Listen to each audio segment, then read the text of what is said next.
something in the air. The proof is all around us. Hello, everybody. It's I, Jesse Blaze Snyder. Coming at you with a new episode of Everything They Don't Want You to Know. And honestly, I keep saying these past bunch of weeks, I am so fucked up. I am in a recapitulation moment. I am readjusting my entire perspective on reality based on the past few months of personal discovery and growth. And every Monday that's come around, I mean, like, I managed to get an episode out these past 2 weeks, but fuck, Monday comes and I'm just like, ugh. I don't want to do this show. I don't know what I feel passionate about. But I have had something that's been kind of like up my ass, and I feel like I haven't heard anybody speak about any of this. So I thought that I would get into talking about the multiverse, and I'm just winging this. I didn't write any bullet points or script anything for the show. This isn't something that's like going to be a huge fact-oriented show, and some of this is going to be speculative. I'm just talking about this on the fly. I haven't spoken about this before. I've thought about it a bunch. There's a lot of things that I know that have been shown to me in various states of higher consciousness, but there are also a lot of things that I'm sort of confused about myself, how it works.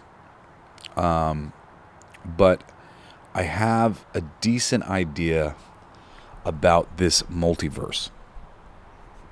So, according to my guidance, the multiverse essentially represents all of the greatness and good opportunities that you and I pass up over the course of our lifetime.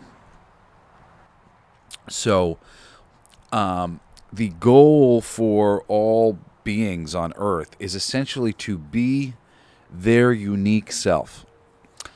This reality is pretty mathematical, and each person has a structure, a mathematical structure to them, an energetic weight. And the more we live authentically that way, the more we don't create multiverse pivot points, breaches, splits. That's probably the best idea. So I have an opportunity, right? And if I was acting on my highest good, I would take advantage of it. But because I didn't notice, or I wasn't feeling it, or whatever it is, and I let that opportunity go by, the universe sees an opportunity for our growth and our betterment and our happiness and our joy, and it decides to split the timeline right there where we didn't do the thing and record what it would have been like had we done the thing. Not just because behind that thing is joy that we are never going to taste, but there's a lesson there. There's a lesson in how great it could have been if we had honored ourselves, and instead we're going down a path of continuing to dishonor ourselves. Now, this might seem, I don't know, like a strange setup of like, why does it matter? Why wouldn't the multiverse be filled with, alternative universe, on Monday I got hit by a car. Well, unless getting hit by that car was a catalyst to growth and betterment, yeah, it's not worth it. Like theoretically speaking, that infinity of the multiverse and of everything, we can think about anything, but there's a certain amount of things that are useless to think about, are not worth it. Largely suffering, like additional suffering to the equation. This whole universe is trying to mitigate the suffering. It's trying to get rid of that part of things. So it is a simple explanation or whatever, that we are creating a multiverse of our unrequited loves. Oh, if we had stayed with that girl, or if we had actually gone and asked that person to be our friend or whatever. Like, here's the universe now where you have that relationship, and here's the universe where you don't. Now, the interesting thing about this multiverse is essentially the multiverse is made up of the things that we did when we were being true to ourselves, alternatively to us living and the times and life that we're living because of times that where we weren't true to ourselves. But because it's built that way, so theoretically speaking, like if I came out being really authentic, just right from the jump, and not allowing myself to be affected by anybody else's energy, by what my parents thought or my friends thought or whatever else, I wouldn't be in the multiverse, because I would always be showing up being authentic. The multiverse is created as we are inauthentic. Because of the nature of the multiverse being these alternative streams where we would have been more authentic, we are capable of bringing our main reality, our main universe, into all sorts of places all over the multiverse, because the multiverse represents sort of like little pathways that we never took that we should have taken. And we can eventually get ourselves back there. We can get ourselves onto a trajectory where all of a sudden we do meet that friend again, or we get a second opportunity to meet that friend, or we get a second opportunity to be with that person, or we're with the alternative person who came along later from the first person that went on, but we line up all of a sudden with a lot of the job stuff and the friendship stuff. Like, the possible pathway opportunities for us are essentially always the same and always similar energetically. I'm trying to think of this in like a good metaphor, but say like we need to get the number 10, but you're a 6, so you need a 4. So all the 4s in the world are essentially what's going to come to you, because you're looking for a 10 and you're a 6, and so you need 4s. Somebody who's a 7 is going to be looking for 3s. Somebody who's a 3 is going to be looking for 7s. It's about getting the right corresponding energy for yourself and your reality. And really, the specifics of who helps you to get to some of these places, and I mean in terms of relationships and in terms of friendships and romantic relationships, it can vary. It can be another person, because the reality is constantly shifting. So when you mistake this opportunity, that opportunity, whatever, that opportunity moves into something else. If that opportunity is in alignment with something, and it was in alignment with you, let's say, but like you weren't ready for it, well, it's going to find another you. It's going to attach something else. So that's going to create alternative realities. And essentially, everybody is on like a prime reality. There is a prime you that is the one who is essentially creating all of these realities and pulling these things into yourself. These are alternative realities, alternative paths that you could look at, that you could take. It's kind of splitting up your consciousness into a whole bunch of different people who've had a whole bunch of different experiences that you haven't had.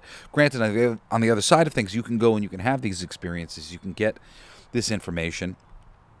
But it literally is just filling up your reality with all of the stuff that you missed, that you could have enjoyed if in your primary reality you were acting very authentically. Now, the reason why everybody needs to behave so authentically is because this reality very much is mathematical. And it's like having the right tool for the job, getting the right nuts, the right wrenches and stuff to open up the screws. The intelligence of this reality is going to send the right tools for the job to get you out of the rut, to turn you into a new version of yourself. And when we are behaving as that bolt that is, a quarter inch or whatever shape and length and width and whatever that we have, that's when the other things in the universe that have been written there to affect us in one way or another get to work. When we are shrinking ourselves so that we're a smaller screw, we're a smaller bolt, well, that wrench that was sent to mess with us, it doesn't mess with us. It can't get a hold of us because we weren't there living authentically, living the way that we should be. There is a hammer and a screw and a wrench and whatever else that is meant for somebody else, and there's one that's meant for you. And the one that's meant for them isn't the one that's meant for you, and the one that's meant for you isn't the one that's meant for them. If you got a good heart, you better get smart. The devil's all around and not the one you want. This shit is so profound. Let's drink another quart. If you got a good heart, you better get smart. If you got good ears, you better listen clear. All masters at the mic, she's had the sauce for years. She's got you in her sights, the others disappear. If you got good ears, you better listen clear. Listen, you didn't drop onto Earth to play small. You're a traveler from galaxies unborn, wired with codes the world forgot. Codes that can bend reality, heal bodies and awaken entire planets. But first, you have to remember who the heck you are. I'm Jerry Sargent, founder of Star Magic Healing. Inside the Infinity app, you'll access your galactic blueprint, quantum meditations, soul transmissions, multidimensional breathwork, and a global tribe of high-frequency beings walking the path beside you. This isn't incense and quiet ohms. This is soul surgery with cosmic scalpels. This is multidimensional DNA detonation. This is why you came. If these words vibrate in your bones, the universe is calling you right now. Download the Infinity app or visit starmagichealing.org and step into the new frequency. Your soul's been waiting. I'll meet you on the inside. This shit is so profound. Let's drink another quart. If you got a good heart, you better get smart. So there is a real shaping of this reality that, goes on, individually before we come out. We're all being sent as sort of the tools and the solutions, literally, what's the solution to this problem? It's called Jesse. We're gonna put Jesse, that mathematical solution, in there, and he is gonna tie all these things together. If you're not operating as Jesse at the top of the Jesse game, well, a non-Jesse's not going to tie all the Jesse things together, but all of you acting as you will theoretically put it all together. And there's a lot of different reasons why you might miss out on an opportunity, be too scared, or being awkward. You're at a gas station, there's a guy there, he's buying things at the same time. You're really loving his energy. You feel like, I should go say hi to that guy. He and I might be friends. But for some reason, you don't. And he doesn't. Well, now, in your reality, there's no friendship between you and that guy. There's no business opportunity between you and that guy. There's nothing. But in another reality where it was seen that you guys were supposed to be good friends, that it would turn into a lot of good things, that you guys would have money and businesses and lots of positive experiences. Well, God doesn't want to forget that. And I mean, God, I know a lot of people don't like that terminology, but remember, when I say God, I'm talking about the source of all information, the sum of all things, the totality, who is observing everything. Well, he sees, or it sees, that there's a missed opportunity. That if you had befriended that person at the gas station, you guys would have flourished. And he doesn't want to miss that opportunity. And he wants to give you an opportunity to see how much better your life could be when you were living more authentically, when you were approaching the person who you felt drawn to, as opposed to going, no, that's weird, and whatever else. And oh, no, that's weird. What is that? That's a typical society kind of thing. I'm going to go up to that person. I don't know. He might think I'm a weirdo. How do I approach this woman? How do I approach this man? How do I approach this job interview? I mean, this is just classic. I'm not special. I'm not important. I don't know how to go communicate or talk to other people because they're important and I'm not important. That is a major contributor to the multiverse. People feeling like they're not worthy. They're not worth people's time. They don't know what to say. They don't know what to do. These are fearful doubts that have been put into people's minds about themselves. Are those fearful doubts founded? They're not. None of them. Fear is unfounded. Fear is just an idea that doesn't really serve us very well. So all these people who are sitting around fearing that, oh, what would I say or what would I do, blah, blah, blah, blah, they just cut themselves off from all of the opportunity and the splendor that exists within the universe, especially when they go somewhere and they're vibing. They're feeling somebody's energy, even somebody they didn't speak to. They should be friends with them. They should talk to them more intimately. They should reaffirm each other's energy in that great way that the right energy person will do for you. Right? You meet somebody and you're like, wow, this makes me feel like it's okay to be me because this guy likes me and I like them. This makes me feel like my opinion isn't so out there because this guy and I have the same opinion. Bless me. Or this girl. Doesn't matter. The simple thrust of reality, and it's really lovely. And I've always known this on some fundamental level as a kid, and maybe you did too. But I was like, I'm supposed to show people that they're supposed to be themselves, and they're supposed to figure out how to do things that they love, and that there would be something that they could do that they would love to do. And this states that, emphatically, yeah, you gotta do what you love. You gotta find who you love and be honest about yourself and what you want. Right now, I've been learning that, this is, and some of the reasons why I want to talk about this, some of the highest lessons of my spiritual journey, they've been very difficult because basically the lesson is you have to do what you love and you want to do. You can't let other people's wants and hopes and dreams or whatever destroy your hopes and dreams.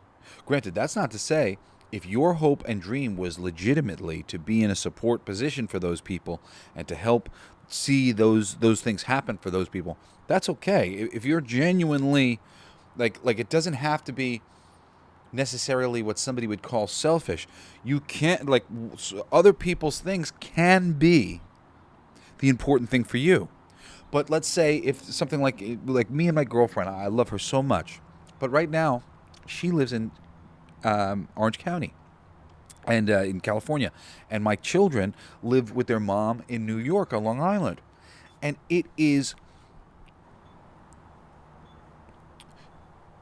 I want to be near my kids as often as possible. On a lot of levels, she doesn't want to leave Garden Grove, California, Orange County, where she lives. Her family's here. I understand that, all these things. But it would be me sacrificing parts of myself to stay here all the time in Orange County, California. Even though I like it here, but I'm missing time with my kids, and they're still young, and I'd still like to see them. Right now it's a little different. It's the summer. They're having fun. They're going on vacations, whatever else. And actually, my kids are coming to visit us and come hang out with us. But for me to, if I were to go, all right, well, I know that she's not exactly comfortable in New York, and not go on any level, listen, I got to be in New York half the year. I got to be there for the winter. I want to see their games, blah, blah, blah, blah. I need to do that. I love you, and I want you to be a part of my life, but I need to be able to do this, and I would set up a situation where I was secretly upset with her. Or upset with myself because I wasn't being true to myself. I wasn't doing what was true to me. Coming through this experience, and I mean, there's a lot of different levels of this. I mean, I'm giving a specific example, but there'll be versions of this with my mom. My mom wants me to do, I don't know. I don't actually have a perfect example. Well, honestly, actually, here's a good example. My mom really wanted me to get back together with my ex-wife. She just, oh my God, just kept pushing. Literally, last time I saw her physically, she said something like to me. I happened to be with Patty, and she was just saying, you guys are so great. Me and Patty are so great. We're wonderful people, both of us. Individually, wonderful people. And together, even, we are great. As humans, we're nice people. We're kind. We make each other laugh. We get along. But there was a lot of things about our relationship that just didn't work. the idea that we could have a great separation and that we could still be friends and we could still be co-parents and like all this, like that's awesome. That's great. Like, you know, it's like all the things that are making her go like, come on, you guys should still be together, are the things that I think mean that like us not being together can be okay. You know, for my mom, that's like the simplest solution of like, you just get back together and that'll solve everything. But I honestly, I don't think it will solve everything. And there's a bunch of fundamental problems that I have within the relationship that are me betraying myself.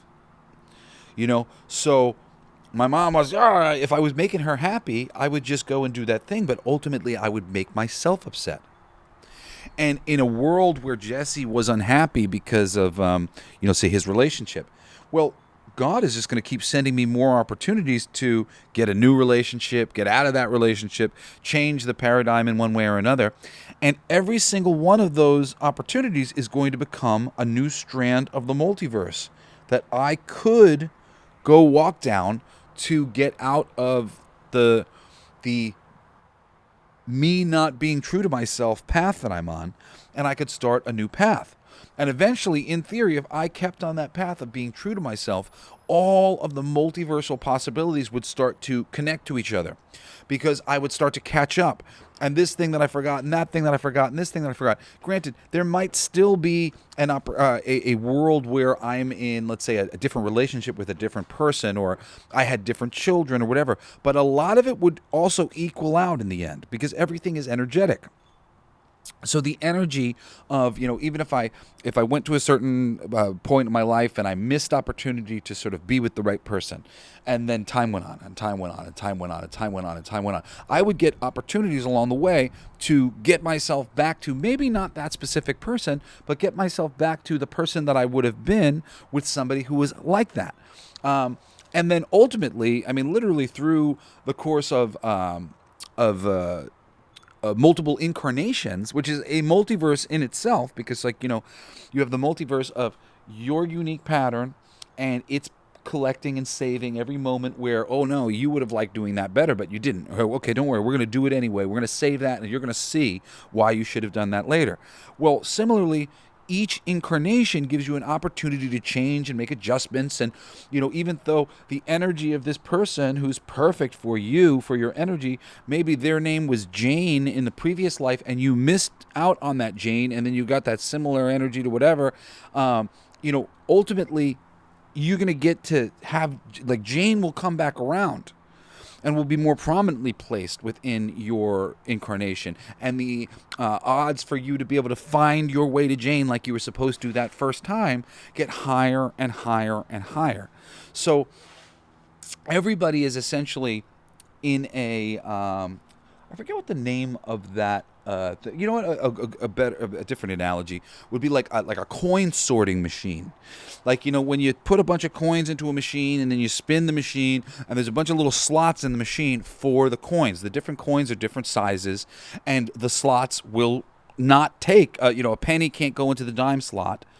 And depending on different ways that they would make these machines, they would make it so that all of the coins would just perfectly find their way into their proper slot.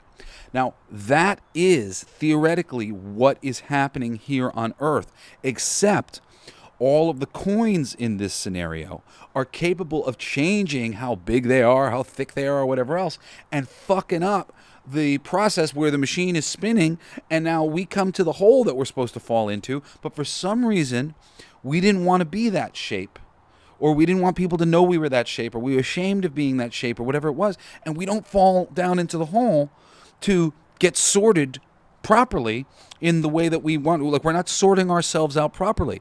So instead, we're ending up in the dime shaft when we should have ended up in the quarter shaft, and we're in the dime shaft and we don't like it there. Well, if you're in the dime shaft when you're supposed to be in the quarter shaft, literally, like, every step of your life is going to be some sort of energetic opportunity coming your way, whether it's a person or a place or a thing, whatever, and you going, oh no, like I'm in the dime shaft. Oh, that would be an opportunity to get out of the dime shaft into the corner shaft. Longer you're in the dime shaft, you're like, I don't know how to get out of this dime shaft. I can't just go over to that quarter shaft. And then the multiverse starts. It's just creating every single one of those opportunities is a new strand of the multiverse, and some of these strands of the multiverse will eventually tie together because the universe is kind of like the human brain. I used to have a problem when I would have my hair in a mohawk and I would go to comic conventions. The next year, the next time I'd go and I'd see those people, oftentimes they didn't remember me because the brain is always trying to sort of take the path of least resistance to get there the fastest. And for most people, it was easy for them to look at the mohawk and go, mohawk equals Jesse. Well, mohawk equals Jesse means that if I don't have a mohawk, they don't know what equals Jesse anymore. So I would have to go around and I'd be like, it's me, it's Jesse. I would have to remind them who I was. And they'd be like, oh, no mohawk. And then that time they met me, they'd spend a little bit of time getting to know my face. But similarly, the God in the computer in this matrix that we're in, it's not wasting time. It's not saving a whole bunch of shit that we don't need. And mathematically, there is sort of like... I shouldn't say mathematically kind of. There is a magnetism that is kind of guiding all things. Like things attract like things, but also opposites attract. And there's a lot of different ways in which things are attracted to one another. I would say, from a similar sort of magnetism, and then an opposite sort of magnetism, and then very complicated versions of that, where there's some similarity and there's some oppositeness. But there is a very precise magnetism to the universe, the way the universe likes to come together. People and places and whatnot, all of these things will magnetize. Some places will be the opposite, where it's like pushing you away. You're never going to go to that place. And some people will be pushing you away. You're never going to hang out with that person or see that person. They're not the right person. But the people who are right for you will magnetize to you. And similarly, the multiverse will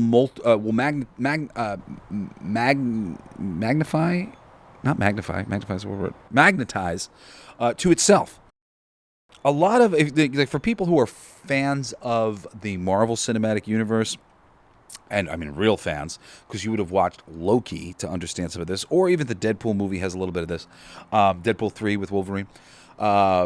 So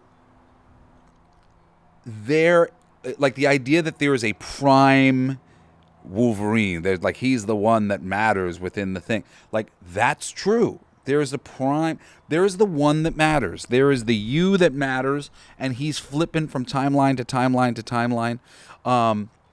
But your multiverse exists, and I think that the like your multiversal versions of you can interact with other people. Like, granted, we won't see different versions of each other, but we could end up interacting with a different version of a person than is sort of like the mainline version.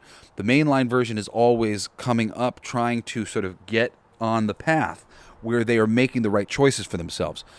In theory, I have been making a lot more right choices for myself for the past few years, let's say. But all of my time yesterday not making the right choices for myself, not behaving as authentically as I should have, has created a ton of multiversal versions of me within the multiverse. Now, I know that on some level, my job, my goal, my spiritual goal is to basically become so consistent in how I operate, so authentic in how I operate. I'm always the same, not to say the same kind of the bit, but I always am operating from that same place.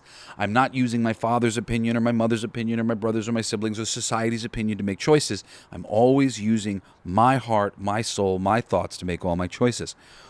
The more authentically I do that, the more I will pull myself out of the multiverse and start ending the need for the multiverse, because every step of the way, when an opportunity will present itself, I see the opportunity, I capitalize on the opportunity, and I become that version of myself. I live out that part of the multiverse. There doesn't have to be a new strand that was created by God or whatever to fulfill that possibility. That possibility is fulfilled through me every single time. And eventually, a lot of these things that the details, except perhaps details like the name and face, body configuration of, say, a spouse that I chose. Well, there may indeed be a version of that reality where I'm with that spouse for forever. Basically, anything that's worth learning from or would be positive in one regard or another continues to be recorded in the multiverse of reality. But it dilutes our soul. And this is like, really sort of the big point and the reason why I'm here today trying to remind you of this. Being in the multiverse dilutes your soul. It spreads you infinite number of ways. It gives you a ton of experiences different from the experiences that are your mainline experiences from, your consciousness going out into the world. And it leaves you sort of perpetually collecting yourself and trying to figure out how to be more authentic and get the results that you are getting in some of these multiversal timelines. You'll be like, oh, what an amazing existence this was. Look where I brought myself. Look where I got myself. This is so cool. I wish I'd been able to do that instead. How do I learn and grow as myself so that the next time I'm in a situation like this, I will get more of these results and less of the results that I had in my incarnation?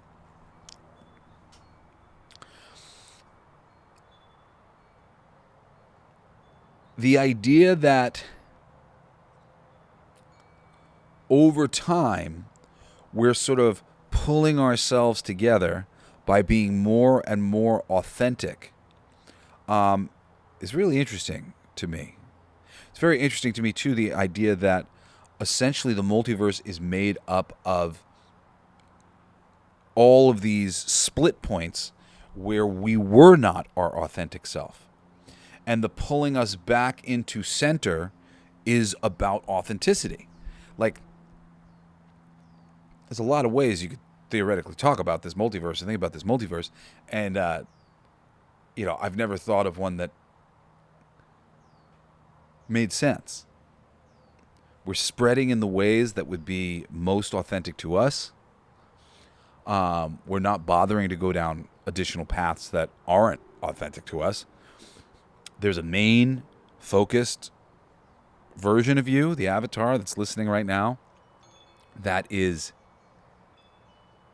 growing from this experience and getting the opportunity every day to turn left or turn right, and is making choices that are leading to a lot of money left on the table, as they say. Money. Oh, you left so much money on the table. Does that mean you had opportunities that you didn't capitalize on?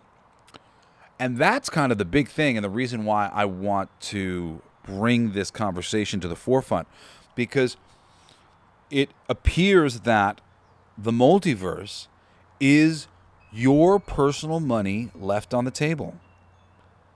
When you die and you go looking into the multiverse, you are going to find all the money you left on the table. And isn't that kind of frustrating? Just to know I'm leaving money on the table. Right now, I've left money on the table. It's about choices that were too difficult for me to make at the time when they came. I didn't make them. And now instead, I did make them in another reality, and that reality is going on without me, and it's good. That's why we saved it. And now I'm not going to really find out, probably. I mean, granted, I have heard, and we'll talk about some of this stuff in a second, but about people connecting to different versions of themselves, et cetera, et cetera, et cetera, and perhaps that is possible. But for the most part, most people aren't going to find out about the money that they left on the table until the game is over.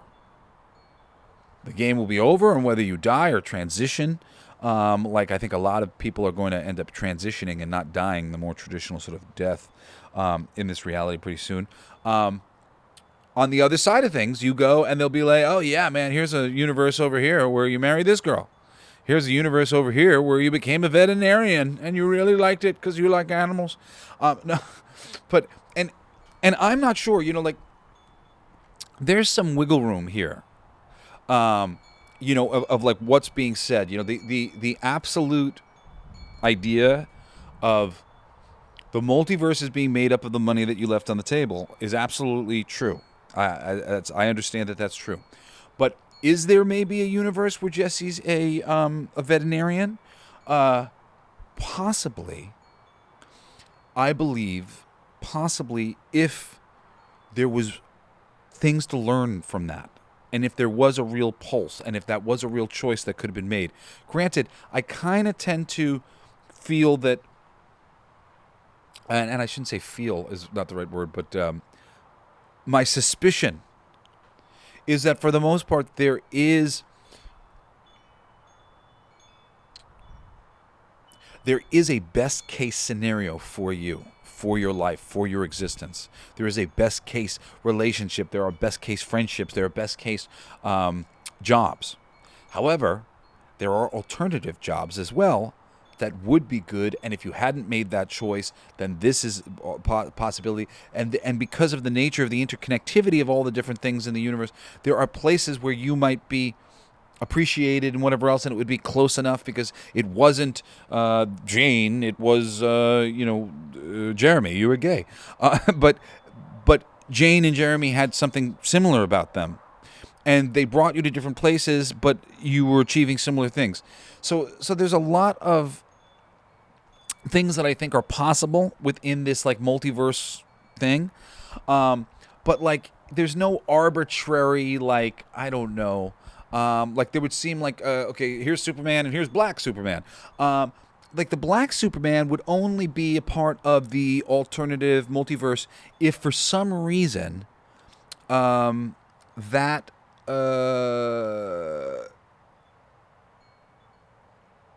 like I'm trying to think about it right now because I don't think it is like, because the choice was made, like you would choose a black body and like that would be part of like the fundamentals of who Jesse was. Jesse's black, Jesse's white this time. So I don't think something so arbitrary. Well, but Jesse, but what if he was black? Like I don't think that is the type of shit that you see in the multiverse at all.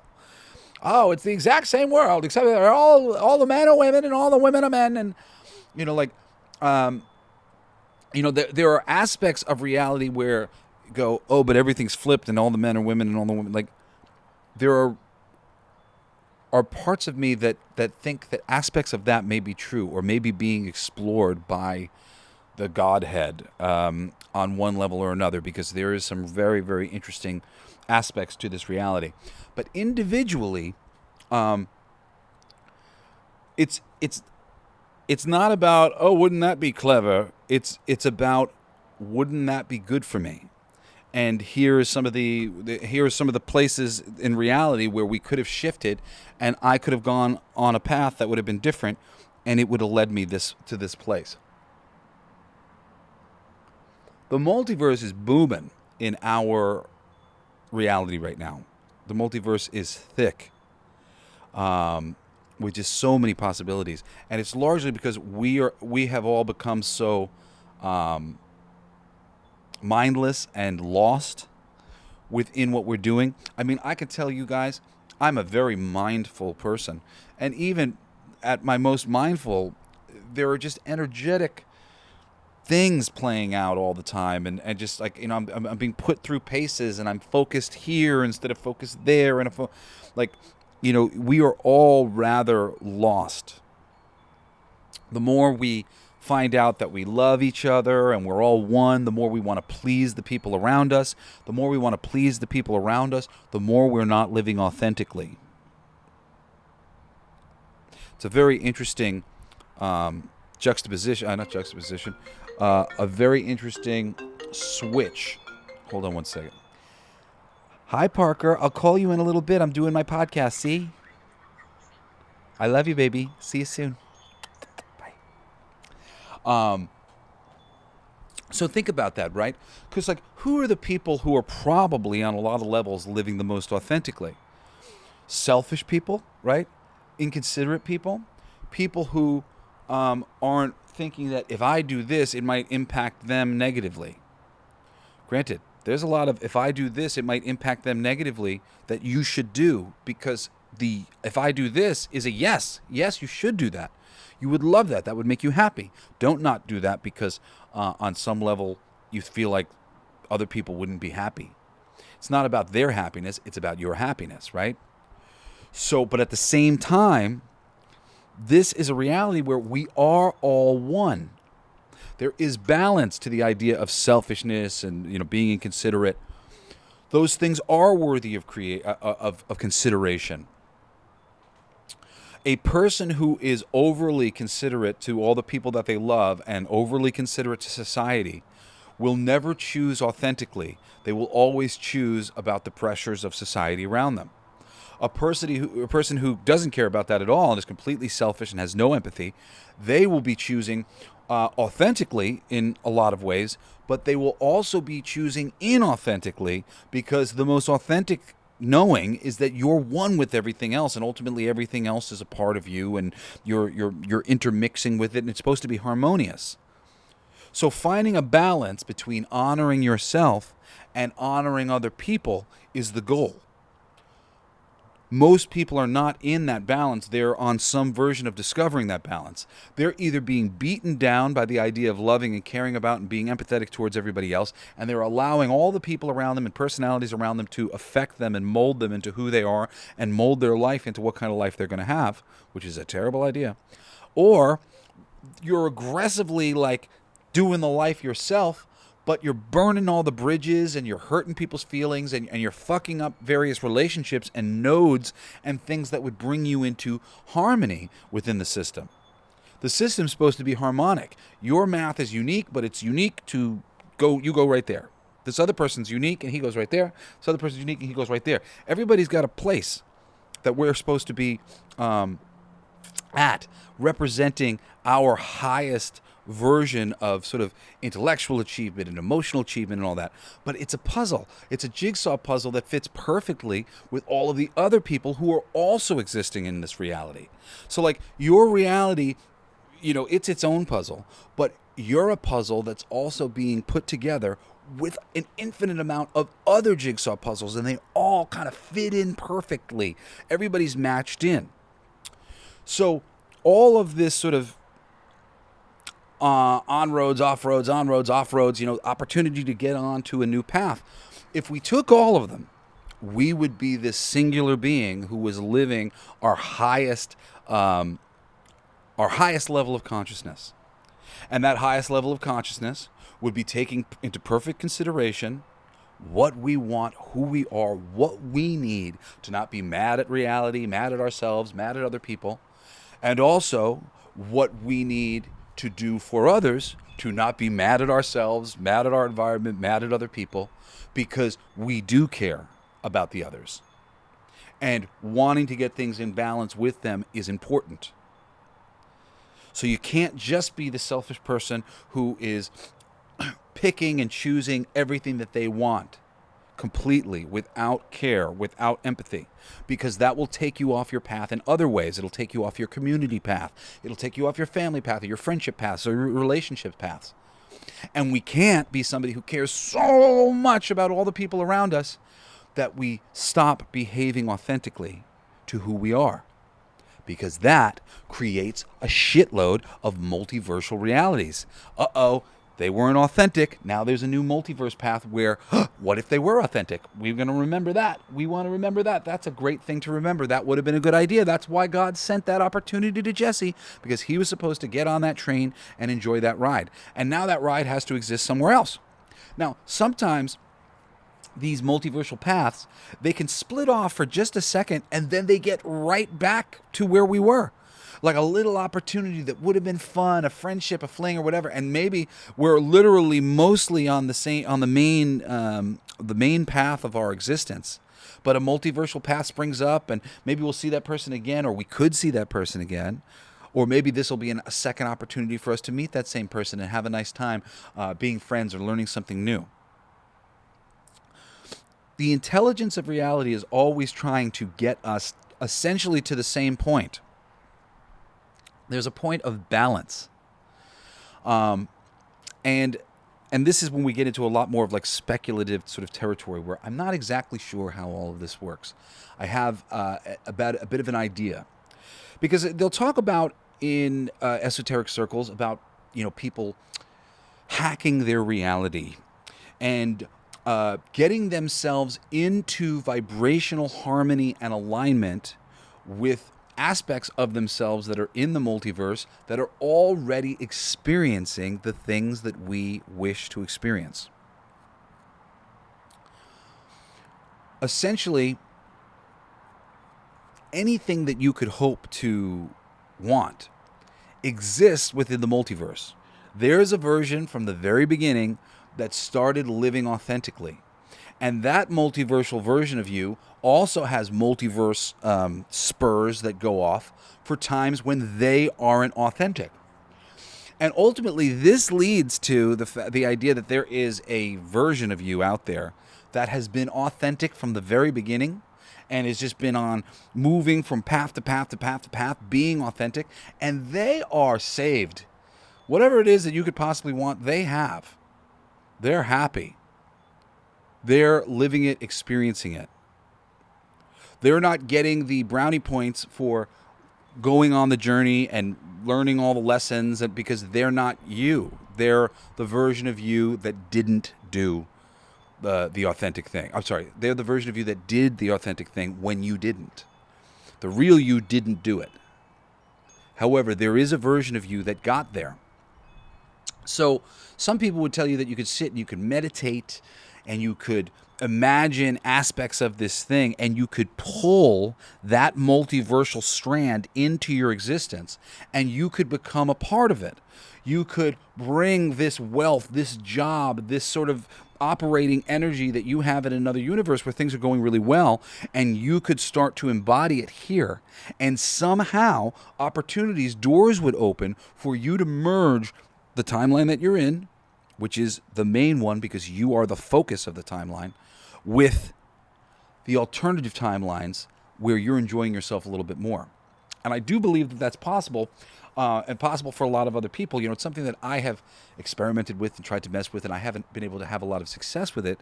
But I believe that is because I wasn't meant to. Because my highest goal, my highest aspirations here was more to get down to the brass tacks of me being authentic. Why wasn't I being authentic? Well, if we could fix this and fix this and fix this, Jesse would show up every day and Jesse would be more authentic. The moment Jesse becomes his authentic self, the moment he stops making additional pathways in the multiverse, the moment he stops creating all of this stuff that isn't necessary because he's waking up every day and he's doing the things that he wants to do.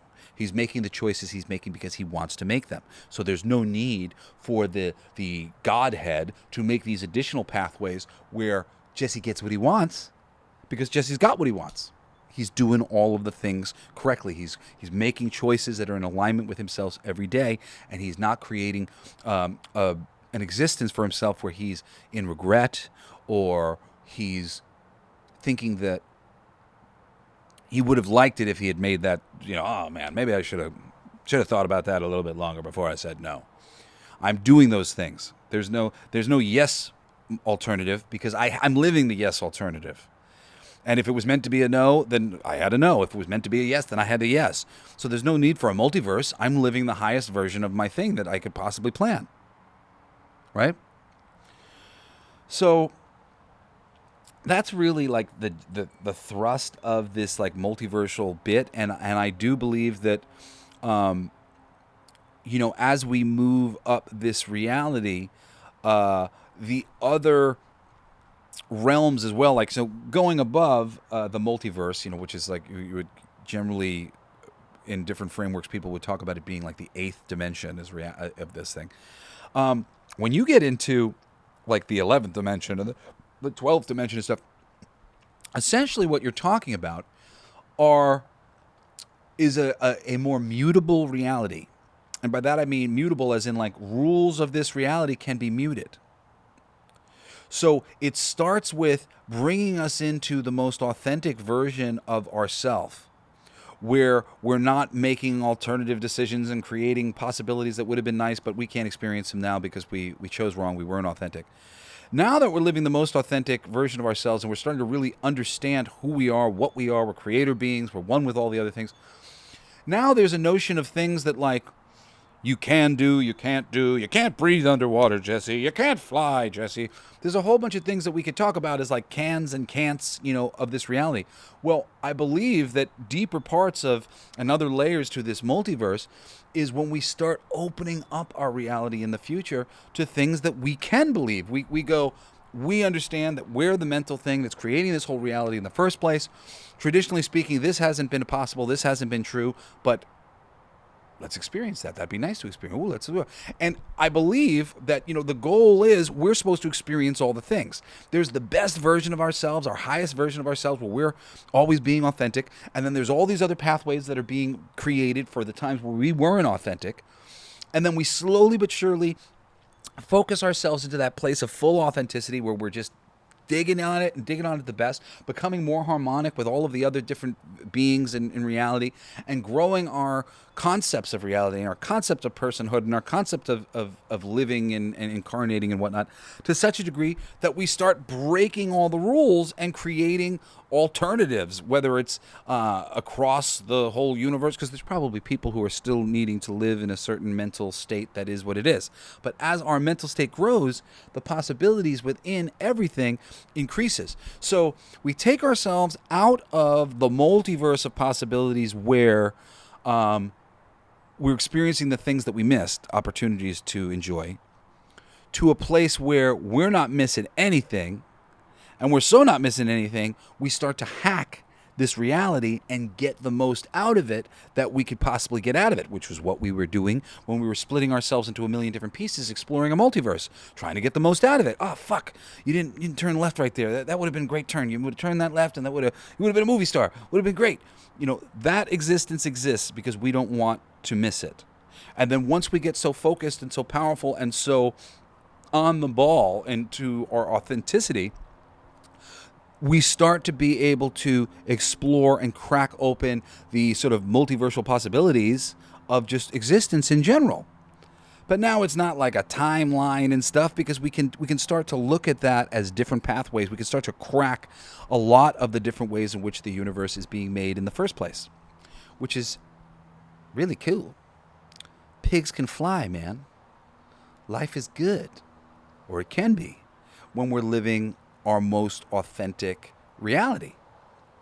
And it'll just keep becoming more and more of a thing that we have control over choosing. And I think that's part of this whole lesson here on Earth, is to learn how to be the one in control of the choices, right? Especially when you're living on a planet that's filled with a lot of other human beings, right? But all these human beings are God. They've all been given prime creator status in their own life. They are the prime creator. And they're creating all these alternative realities because they didn't get the thing that they wanted on the highest level. They know, on the highest level, I know I should have made a left.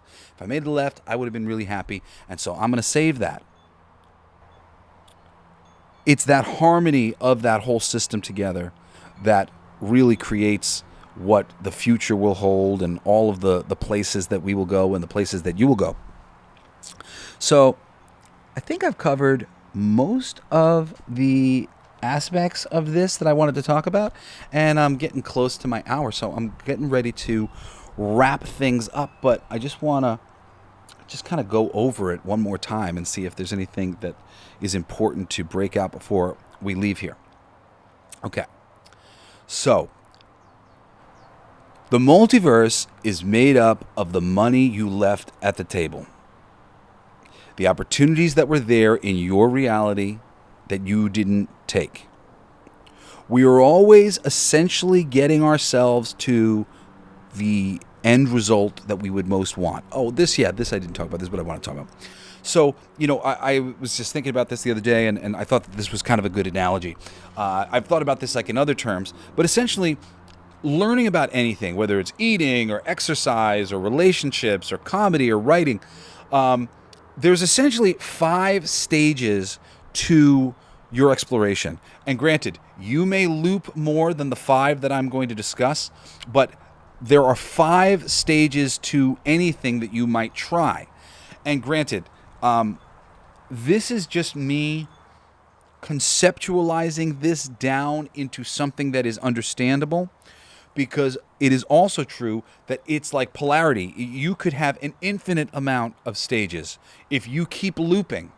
If you keep doing it, I'll try it again, slightly different, slightly different, slightly different, slightly different, slightly different. It can go on for forever. But within the context of this whole experience, essentially you're only ever going to touch upon 5 ideas, okay? The first one we'll say is the main goal, which is balance. You are heading towards balance. You are looking for balance. But balance is essentially a moving target. If you look down an infinite hallway, imagine an infinite hallway going out in front of you, right? And maybe it's 5 feet from you on to shoulder, but the hallway goes all the way down, and you look down.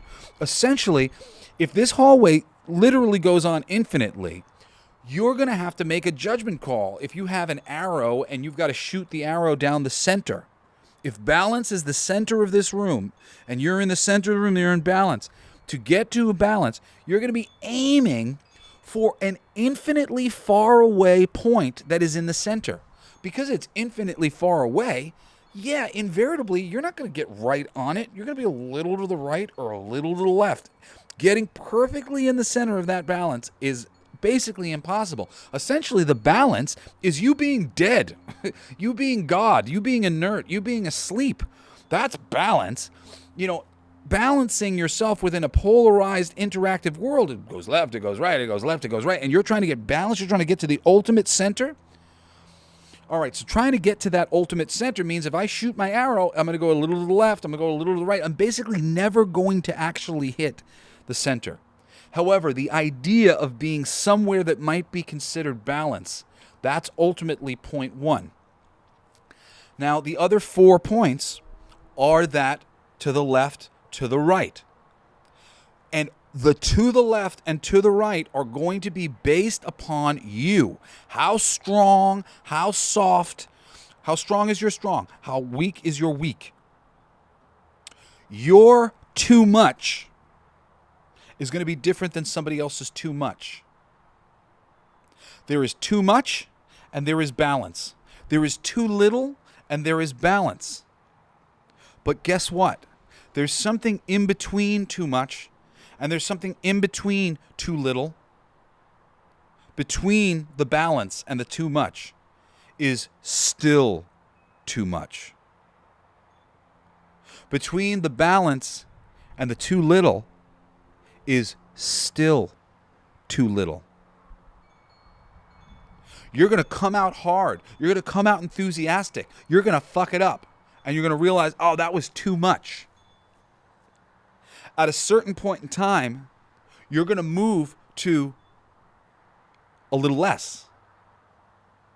Or you're going to skip straight over a little less, skip straight over balance, and you're going to go to too little. And then you're going to find out that it was still too little. These are the points, the imaginary intellectual points that I could make of where you're going to land. Playing football. I was playing football, but it was too much. I kept dropping the ball. I kept overrunning the guy who I was supposed to tackle. I missed him. Still too much. I was giving it all, and I just barely missed him. Last time I flew by him, but this time I still barely missed him. I didn't tackle him. Balance is you tackled him. Too little is I was trying to get in there. I was trying to stay comfortable, and I came really close to tackling him, but it was too little. I didn't do enough. Oh, it's way too little. I really didn't do enough. I wasn't even close to tackling him. Tackling, balancing, executing, getting the thing you want. That's the just right, the Goldilocks zone. This is too hot. This is too cold. This is just right. That's for kids, too hot, too cold, just right. For adults, it's too hot, still too hot. Any number of versions of still too hot. It's too too cold, still too cold. And an infinite number of versions of still too cold. The too hot and too cold is just you fighting with yourself. How strong is your strong? How weak is your weak? All right, we got to pull that strong in to balance. We got to pull that weak in to balance.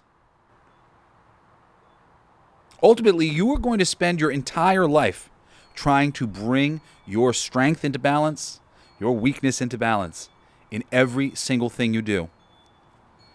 When you are learning to, shoot an arrow, that's a great example. Because the learning to shoot the arrow, that's a constant, or driving a car is a good one too. You got the wheel, and you could call a little to the left, a little to the right. It's one of them's too much, one of them's too little. Just pick one of them. But you're trying to stay on the center of the road. Invariably, your wheel's going to jerk a little to the left, and you got to pull it in. Your wheel's going to jerk a little bit to the right, and you got to pull it in. And you perpetually pulling this thing to center is the journey of life. It is the goal of life. It is the highest calling that we all have, to bring ourselves into balance. So I've got 2 Kickstarters that are up right now. They're not running, but we're about to launch the first one, which is for my Solfeggio Transmissions album. Just type in Jesse Blaze Snyder, and you'll see it says box sets, but like we're doing the Solfeggio frequency transmission thing. We're doing like 1,000 copies. I'm going to sign them. They're going to be special edition, and then I'm giving away some free samplers of me doing a bunch of cover songs and me like kind of a greatest hits thing, but for free along with the Solfeggio Transmissions. It's really cool. These are healing records. They are, good for your body, good for your mind, and can help you in a lot of ways. I'm not a doctor, so I can't make medical claims, but blah, blah, blah, blah, blah. For ages, different healing frequencies have been shown to do wonders for the human mind, the human heart, the human body. And they've been kind of traditionally difficult to produce music like that with a band, but with AI, it is really easy. And I have all this music that I've been sitting on for years and years and years now, writing over the course of my life that I love and I'm really important to me. And I started making these things for myself. Most of them were originally in 432 frequency, but then I started playing around with different healing frequencies. And I got to a point where I just said, I'm going to release this. Like, this is so cool that I made this for myself. They're so personal for me. Like, these songs are so important. I care about them so much. And I feel like people need this. Like, most of the healing frequency music that is out there is like, people just oming and shit. And like, it's not awesome. But this is great pop, rock, blues, and soul. Like, you will really love it. The music is wonderful, and it's in just these wonderful healing frequencies that you will enjoy listening to. And I'm making them in CDs, whatever else, because I want people to be able to put them in their car and play it loud. And for the people who are out there and they've got a few of those CDs that they're always putting on because it's good for them, listening to in the background, whatever. This music is good for you. Be good for your soul. And if any of that sounds cool for you, please go to Kickstarter right now, and you can sign up for the Jesse Blaze box set that it says right there, but it's for the Solfeggio Transmissions album. Anyway, the other one that's there is Sugar and Bones magazine, which is, we're fucking taking over for heavy metal. Fuck heavy metal. I'm just like getting everything into position so that I can launch this, and then I can be ready to launch issue 2 and issue 3 and keep it going. But our anthology magazine, Sugar and Bones, is going to be fucking awesome. You can sign up for notifications right now. My All Your Favorite Bands Suck music podcast is still available everywhere but Spotify. There's 55 of my favorite bands, me gushing about how much I love them. Tons of different genres. If you want to get into some new music, check out that show. Every Wednesday and Saturday, I do my geek culture entertainment show called Coolest Geek Alive. If you're not listening to that, you should be. There's plenty of episodes of that show that are basically entertainment versions of this show. But if you don't listen, you should check that out. And otherwise, I love you so much, and I hope you will join me again next Monday for another fucking mind-blowing episode of everything they don't want you to know. Love you. Bye-bye. There's something in the water. There's something in the air. The proof is all around us. It's not a matter of time, sure as the blaze in your eyes. I sense a subtle shift, instincts I can't resist. resist. Weary